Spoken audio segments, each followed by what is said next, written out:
morning and thanks for joining us on the Tuesday edition of TVC Breakfast. This morning I have with me Super Sam Omatseye. It's good to have you on set again, Sam. Thank you. Right.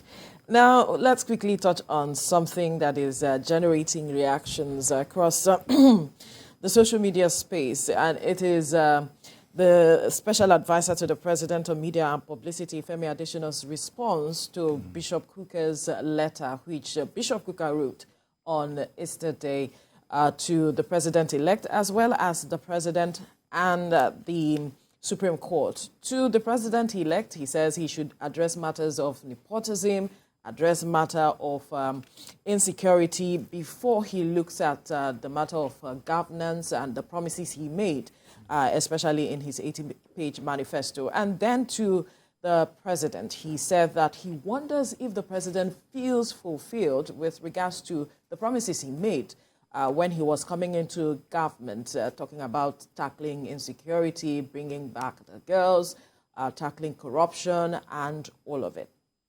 And then he spoke to the Supreme Court that they have God and their conscience to address matters that are before them with regards to the outcome of the election.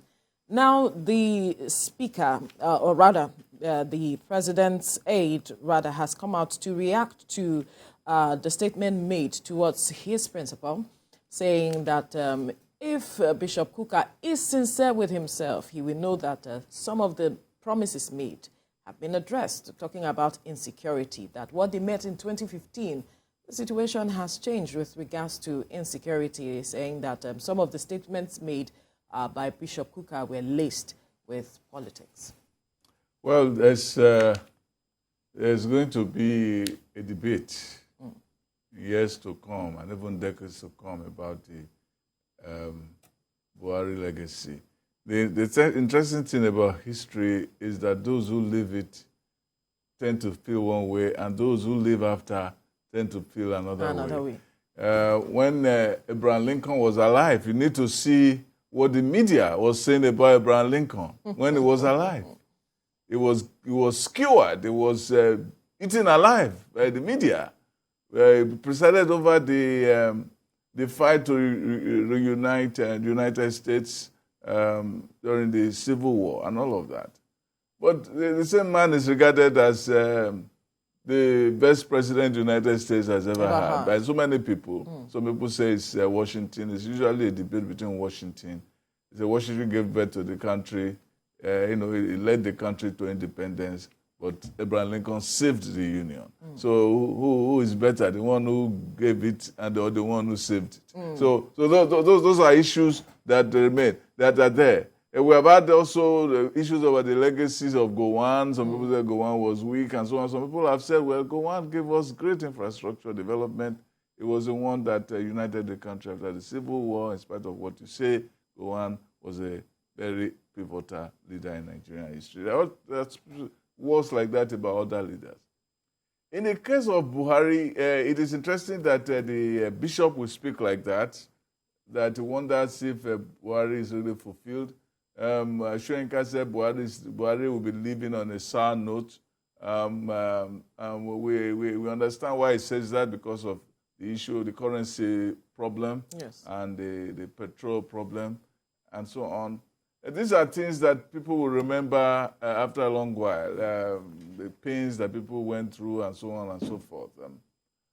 But we should remember, too, that if we are talking about saving lives, because that is what Kukah was pivoting his submission on, talking about saving lives, the country is not where we were in 2015 when Buhari took over.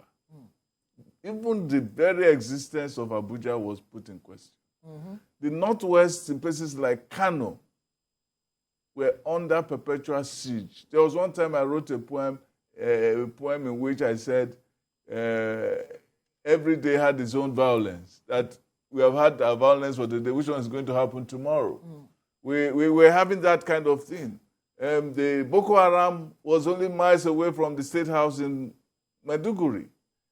We tend to have amnesia when we assess the moment. infrastructure work. He has done great work in infrastructure. I wrote an article once that in the Southeast, nobody has done infrastructure work in the Southeast since independence as Buhari has done. And he has captured with the second Niger Bridge. Even those who enjoyed it, who wrote it to enjoy the Christmas, did not even vote for him. Did not vote for his party. It is the nature of the bitterness of the moment. The war of corruption is also mixed. We had some governors, put to jail, and we've had stories about those who were pursued and those who were not. It's still mixed. We'll look at it.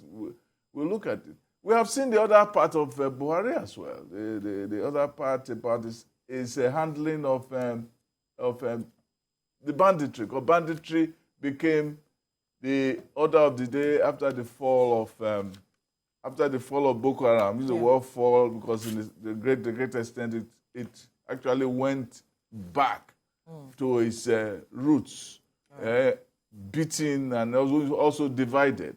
We know that. Banditry came and took part of so many parts of the country. But, that in the past 1 year has also been degraded considerably. So there are so many things you can say about legacy. You can also talk about the fact that, on the issue of federalism, it didn't do well. Now, in the last days, it's signing a law of federalism, things like that. So it is mixed. So nobody really can just come down and say, well, it didn't do well. I know people like Kukah, they suffered so many. A lot of priests were beaten or were kidnapped and things like that. So we understand all of that. Yes, there's so much to say with regards to that, and even the recent resurgence of violence. Violence. Especially in Benue area, and kidnapping. So it's mixed, actually. It's mixed. It's a mixed legacy, and the history will tell us. Right.